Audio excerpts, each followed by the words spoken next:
Good day, all of my viewers. Today I will tell you about my daily activities.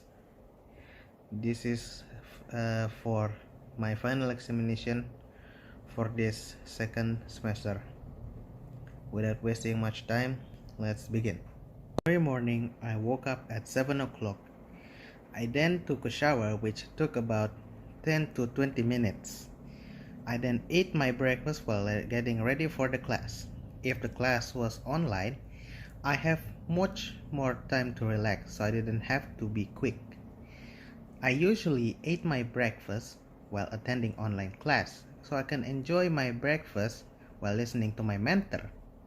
If the day was full online, I can relax more. Usually when break time, I play games in my phone or even doing my hobbies like drawing. I also often attend the second class at 1 o'clock while eating my lunch.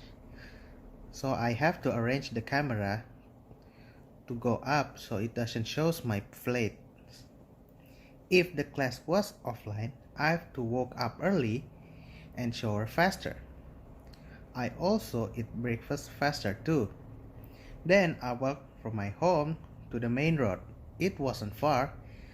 That comes to the hardest part after that. I use public transportation called microlet to go to the campus.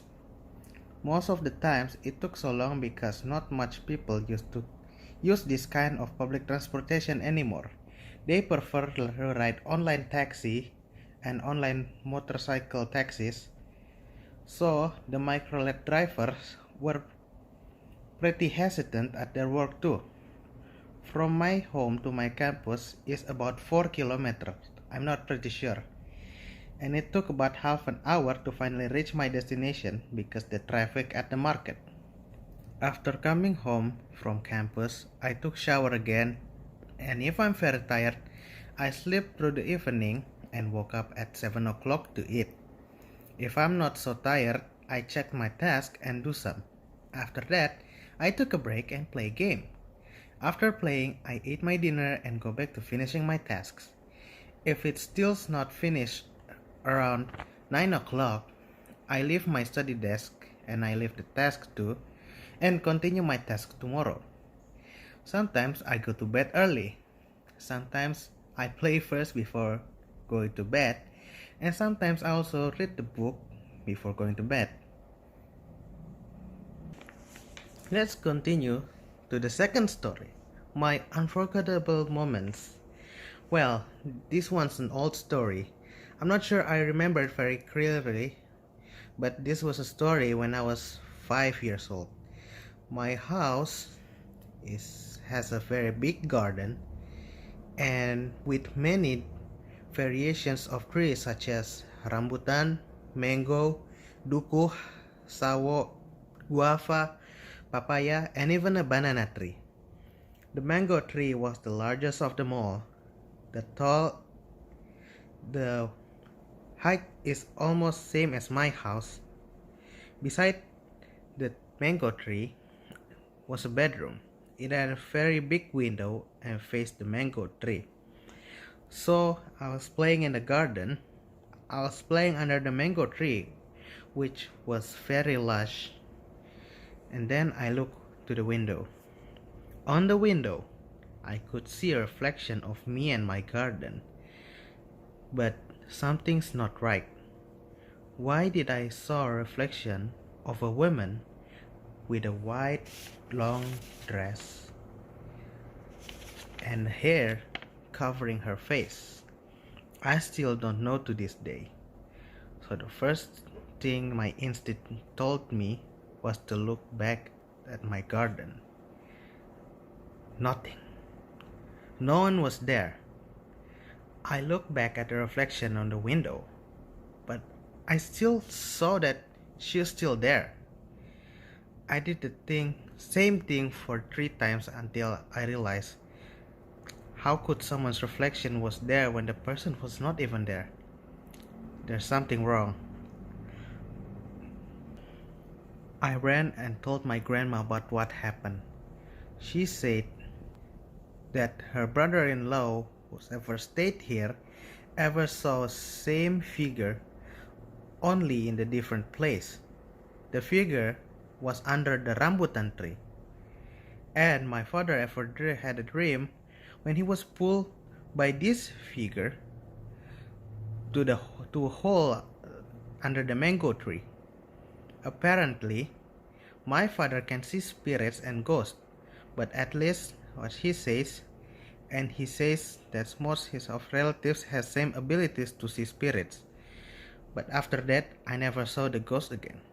I've ever dreamed about my dead relatives, but my mother told me that it's all just in my brain. That was the most unforgettable moments when I was little.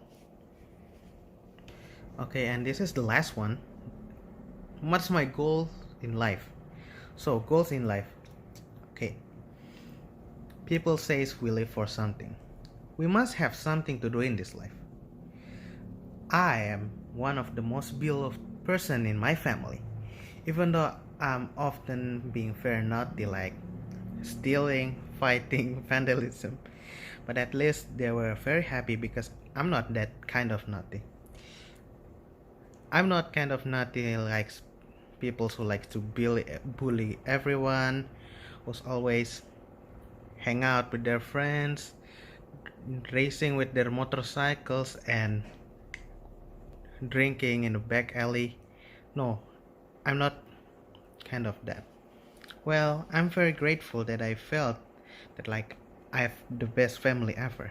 Even though not all of them were kind to each other, they're always being nice to me. I'm like an angel in my family. More like archangel maybe. So, my goals in life is to pay them back. Especially the closest one, like my mother, aunt, and my grandmother. But the most saddest thing was I can't pay back to my grandfather and my father. There's nothing I could do for them except for pray, if that even works, and put flowers to comfort their graves. My father passed away 2 months after my grandfather, both buried in different cemetery, and both were far from my home. But my focus right now is to pay back all the good deeds to my mother, grandmother, and my aunts, and my uncles, because they're very kind to me. As we all know, there was nothing else in this world that's eternal and makes you happy like a family, because that's the only thing that I really have in my life. So that's all the stories. It has been 7 minutes from now on. Well, addition, my English might be not perfect, my reading might be not perfect, but I'm pretty sure there are more people that far worse than me. So please appreciate. Thank you so much. Please appreciate me, please. Okay, thank you. Fine. It has been 8 minutes. Please. Thank you so much.